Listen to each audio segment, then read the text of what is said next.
ठरलं तर मग मालिकेच्या येणाऱ्या भागामध्ये जबरदस्त ट्विस्ट आपण आता पाहणार आहोत. मालिकेमध्ये आपण पाहिलं की सायलीवरती भयानक हल्ला होणार आहे. या एका थरारक घटनेनेच सायलीला आता 20 वर्षापूर्वीचा भूतकाळ एका झटक्यात आठवणार आहे. सायलीने सर्व काही सांगितल्यानंतर रविराजच आता सायलीला स्वतःचे रक्त देऊन तिचा जीव वाचवणार आहे. सायली शुद्धीवर येताच सायलीला 20 वर्षापूर्वी जे काही घडलं होतं ते सर्व काही आठवतं आणि सायलीच्या तोंडून त्या 20 वर्षापूर्वीच्या भयानक भूतकाळाचा उलगडा होताच घरातील सर्वच जण हादरतात.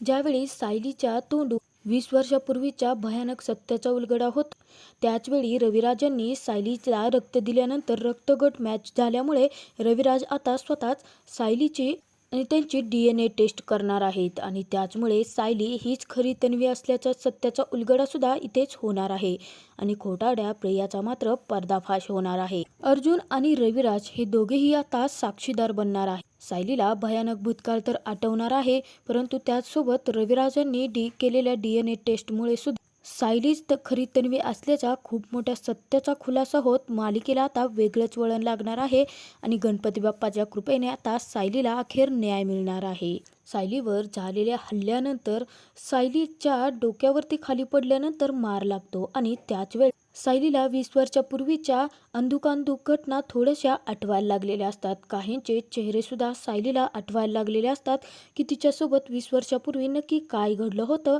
छोटी तन्वी, छोटा अर्जुन हे सर्व काही सायलीला अंधुकसं आठवायला लागलेलं असतं. तर आपण पाहिलं की गणपती बाप्पास 2 वेळा खूप मोठे चमत्कार करत रविराज, पूर्णाजी आणि घरातील सर्वांनाच सत्याची जाणीव करून देण्याचा प्रयत्न करत असतात. पहिला म्हणजे सायलीच्या हातून गणपती बाप्पाच्या अंगावरती फुले उधळली जातात आणि सायली ज्यावेळी फुलं घेऊन आलेली असते तेव्हा सुद्धा तिकडे पूर्णाजी, रविराज, कल्पनाला सुद्धा धक्का बसलेला असतो की जसं अगदी प्रतिमा गणपती बाप्पाच्या वेळेस जे जे काही करायची अगदी तसंच्या तसंच सायली सुद्धा करत होती. प्रियाने आणि अस्मिताने भले प्रतिमेची डायरी चोरलेली जरी असली तरी पण प्रत्येक वेळी त्या दोघीही माती खात होत्या आणि सायलीच अखेर जिंकत चाललेली असते. दुसऱ्या दिवशी सुद्धा पूर्णाजीने सांगितलेलं असतं की प्रतिमा आणि रविराज आरती करत होते, परंतु गणपती बाप्पा इथे सुद्धा खूप मोठा चमत्कार करतात आणि अखेर सायली आणि रविराज या दोघांच्या हातून म्हणजेच रविराजांच्या खऱ्या मुलीच्या हातून गणपती बाप्पा आरती करवून घेतात. शेवटी खऱ्या तन्वीच्या हातूनच रविराजांसोबत सर्व पूजा विधिवत साजरंसंगीत पार पडलेली असते. प्रियाला सायलीचा प्रचंड राग येत असतो, परंतु घरातील सर्वांनाच आता प्रियाच्या वागण्यावरती, सायलीच्या वागण्यावरती संशय आलेला असतो. प्रत्येक वेळी सायली ही प्रतिमासारखी वागत असते, परंतु प्रतिमाची खरी मुलगी जरी प्रिया अशी दाखवली गेलेली असली तरी सुद्धा तिच्यामध्ये एकही प्रतिमेचा गुण त्यांना दिसत नसतो. एक अशा विचित्र घटना घडत चाललेल्या असतात, ज्यामुळे गणपती बाप्पा घरातील सर्वांनाच संकेत देत असतात, तो म्हणजे सायलीच खरी तन्वी असल्याचा. परंतु याचा उलगडा मात्र कोणालाच होत नसतो. भले सर्वांचा संशय आलेला असतो प्रियावरती, परंतु कोणीही तसं बोलून दाखवत नसतं की आणि काही पुरावा नसल्यामुळे सायलीच ही तन्वी असल्याचं सिद्ध सुद्धा करता येत नसतं. गणपती बाप्पाच्या विसर्जना दिवशी मात्र खूप मोठी भयानक घटना घडते, ती म्हणजे सायलीवरती चाकूने हल्ला होतो. खरं तर हल्ला अर्जुनवरती होणार असतो, परंतु तोच हल्ला सायलीने आपल्यावरती झेललेला असतो आणि अर्जुनचा जीव वाचवलेला असतो. परंतु मूर्ख प्रिया मात्र भ्रमात असते, कारण जर सायलीला काही झालं तर प्रियाची आपसुकच अर्जुनच्या आयुष्यात एंट्री होणार असं मूर्ख प्रियाला वाटत असतं. परंतु प्रियाला जरी वाटत असलं की सायली नावाचा अडथळा आपल्या मार्गातून दूर झाला आहे, तरीसुद्धा इथूनच सायलीला न्याय मिळणार असतो आणि प्रियाच्या मार्गामध्ये अनेक अडथळे निर्माण होत तिच्या खोटेपणाचा पर्दाफाश होणार असतो. अर्जुन त्या हल्लेखोराची बेदम धुलाई करतो, परंतु तो हल्लेखोर अर्जुनला ढकलतो आणि तेथून निसटून पळून जातो. त्यावेळी अर्जुनने सायलीवरती होणारा दुसरा वार स्वतःच्या हातावरती झेललेला असतो आणि अर्जुनच्या हातात सुद्धा चाकू पकडल्यामुळे रक्तबंबाळ झालेला असतो. रक्ताच्या थारोळ्यात पडलेल्या सायलीला अर्जुन तसाच उचलतो आणि पटकन अश्विनच्या हॉस्पिटलमध्ये घेऊन आलेला असतो. सायलीवरती ट्रीटमेंट व्हायला सुरुवात झालेली असते. बाहेर सर्वच जण पूर्णपणे हादरून गेलेले असतात की अचानकपणे हा हल्ला कसा झाला या विचारातच सर्वजण असतात. त्याचवेळी डॉक्टर बाहेर आलेले असतात आणि ते सर्वांना आशा लागून राहते की सायली नक्की ठीक असेल. परंतु डॉक्टर खूप मोठा गौप्यस्फोट करतात आणि सर्वांना सांगतात की आमच्या हाती आता काहीच राहिले नाही. म्हणजे मिस सायलींचा रक्तस्राव खूपच झालेला आहे आणि त्यांना ताबडतोब ब्लडची गरज आहे. त्याचवेळी सर्वांना समजतं की रविराजांचा ब्लड ग्रुप आणि सायलीचा ब्लड ग्रुप मॅच होतोय. परंतु रविराज तिथे सुद्धा खूप मोठा गौप्यस्फोट करतात. रविराज म्हणतात की माझा आणि तन्वीचा ब्लड ग्रुप सायलीच्या ब्लड ग्रुपशी मॅच होऊ शकतो. त्यावेळी अश्विन प्रियाला म्हणायला लागलेला असतो, अगं तन्वी, जर तुझा सायली वहिनीशी ब्लड ग्रुप मॅच होत असेल तर तूच रक्त दे. म्हणजे रविराज काकांची तब्येत पाहता आपण आधी त्यांच्या सर्व काही टेस्ट करावे लागतील आणि त्यानंतर आपल्याकडे तेवढा वेळ नाही आहे, तू देतेस का रक्त. तेव्हा प्रिया मात्र खोटारडी प्रिया तिथे ततपप करायला लागलेली असते, कारण प्रिया खोटी तन्वी बनून आलेली असते आणि तिचा ब्लड ग्रुप सायलीच्या ब्लड ग्रुपशी मॅचच होत नसतो. आता मात्र प्रिया जोरदार अडकलेली असते, परंतु इथे सुद्धा मूर्ख प्रिया यातून मार्ग काढते आणि चक्कर येण्याचं नाटक करायला लागते. प्रिया चक्कर आल्यानंतर प्रियाला बाकी सर्वच जण घाबरलेले असतात, परंतु अर्जुनला मात्र प्रियावरती संशय आलेला असतो. प्रिया नक्कीच नाटक करते आहे या गोष्टीचा अर्जुनला उलगडा होतो.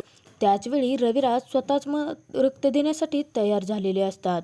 तिकडे आलेले नागराज, राकेश, प्रिया खूपच घाबरून गेलेले असतात, कारण जर रविराजांनी रक्त दिलं तर सायलीच त्यांची खरी मुलगी आहे या सत्याचा उलगडा होईल. कारण आधीच गणपती बाप्पाने 2-3 संकेत देऊन सर्वांना याची जाणीव करून दिलेली असते की सायलीचं वागणं अगदी प्रतिमेसारखं आहे. त्याचमुळे इकडे प्रिया, नागराज आणि राकेशचे धाबेदन आणलेले असतात. परंतु अखेर नियती रविराजांना सायलीपर्यंत पोहोचवते आणि रविराज स्वतः सायलीला रक्त देऊन तिचा जीव वाचवतात. अखेर रक्तानेच रक्ताचा जीव वाचवलेला असतो आणि इथूनच पुढे एक खूप मोठ्या अघटित घटना घडत महासत्याचा उलगडा व्हायला सुरुवात होते. आणि याचे साक्षीदार सुभेदार आणि किल्लेदार हे दोन्ही कुटुंब असतात. तर कल्पना विचार करत असते की सायलीची कोणाशी दुश्मनी नाही आहे, काही नाही आहे, मग सायलीवरती अचानक हल्ला का झाला असेल. तेव्हा तिथे अर्जुन म्हणायला लागतो, हा हल्ला माझ्यावरती होणार होता मॉम. तेव्हा सर्वांना खूप मोठा धक्का बसतो. प्रताप म्हणतो, काय बोलतोस अर्जुन. तेव्हा अर्जुन म्हणतो, हो, ज्यावेळी मी मधुभाऊंची केस लढत होतो त्यावेळी सुद्धा मला असंच किडनॅप केलं होतं आणि मिस सायलीने सुद्धा स्वतःच्या जीवाची बाजी लावून मला तिथून वाचवलं होतं. आत्तासुद्धा तो हल्ला नक्कीच माझ्यावरती करण्याचा प्लॅन होता, परंतु मिस सायलीने तो वार स्वतःवरती घेतला आणि माझा जीव वाचवला. अर्जुन खूपच कासावीस झालेला असतो. अर्जुनच्या डोळ्यातून पाणी यायला लागलेलं असतं. त्याचवेळी अर्जुनला सायलीसोबत घालवलेले प्रत्येक क्षण आठवत असतात. अर्जुनच्या डोळ्यासमोरून सायलीचा चेहरा हटतच नसतो. अर्जुन खूपच रडायला लागलेला असतो. कल्पनासुद्धा रडायला लागलेली असते. परंतु इथेच नियतीने अखेर प्रताप आणि पूर्णाजीचे डोळे उघडलेले असतात. प्रताप आणि पूर्णाजी जितका सायलीचा द्वेष करत असतात तितकं ते बोलणं त्यांच्या जिव्हारी लागलेलं असतं. ते विचार करत असतात की ज्या मुलीचा आपण इतके दिवस द्वेष केला, तिला टोमणे मारले, प्रत्येक वेळी तिला अपशब्द बोलून अपमान करत आलो, शेवटी आज आपल्या वंशाचा दिवा त्या मुलीमुळे वाचला आहे.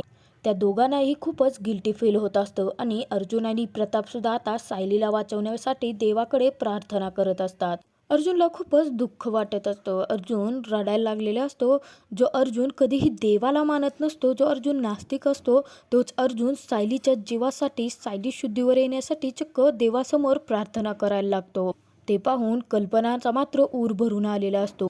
कल्पना मनातल्या मनात म्हणायला लागते, खरंच सायली नावाचा हिरा आमच्या घरात आला आणि प्रत्येकाला तिने बदलून टाकलं. अर्जुन सायलीच्या प्रेमाची कबुली देवासमोर सुद्धा देतो आणि माझ्या सायलीला माझ्यासाठी सती वाचव असं म्हणून देवापुढे सायलीच्या जीवासाठी भीक मागत असतो. अर्जुनचं ते वागणं पाहून चैतन्यला सुद्धा खूपच आश्चर्य वाटत असतं. परंतु त्याला एका गोष्टीचं चांगलं सुद्धा वाटतं की अर्जुन सायलीला समजून घेतोय, तिच्यासाठी एवढं सगळं काही करतो. इतक्यातच अर्जुनला सांगितलं जातं की सायली शुद्धीवरती आली आहे. त्यावेळी अर्जुनला खूपच आनंद होतो. अर्जुन खूप खुश होतो आणि पटकन सायलीकडे धाव घेतो. त्याचवेळी सायली शुद्धीवर आलेली असते, परंतु ती आई बाबा अशी हाक मारत असते. सायलीच्या त्या वागण्याचं सर्वांनाच आश्चर्य वाटत असतं. परंतु सायलीला अंधुकसं त्यावेळी आठवत असतं की 20 वर्षापूर्वी त्यांचा ॲक्सिडेंट कसा झाला होता. गाडी दरीत चालली होती. सायली खूप मोठ्याने ओरडत होती. त्यानंतर सायली देवळामध्ये गेली होती आणि मधुभाऊने तिला आश्रमामध्ये नेलं होतं. हे सर्व काही क्षण सायलीच्या डोळ्यासमोरून जातच नसतात. सायलीला अंधुकसे काहीतरी चेहरे आठवत असतात, परंतु सायलीला ते स्पष्ट दिसतच नसतं. गणपती बाप्पाने खूप मोठा चमत्कार करत सायलीला आता न्याय देण्याचं ठरवलेलं असतं. सायलीला जरी काही सर्व आठवत असलं तरी, अंधुकसं जरी दिसत असलं तरी, सायली हे सर्व काही आता सुभेदार आणि किल्लेदार परिवाराला सांगून प्रियाच्या खोटेपणाचा पर्दाफाश करत रविराज आणि पूर्णा आजीला सत्याचा उलगडा कसा होणार हे तर आपण येणाऱ्या भागातच पाहणार आहोत.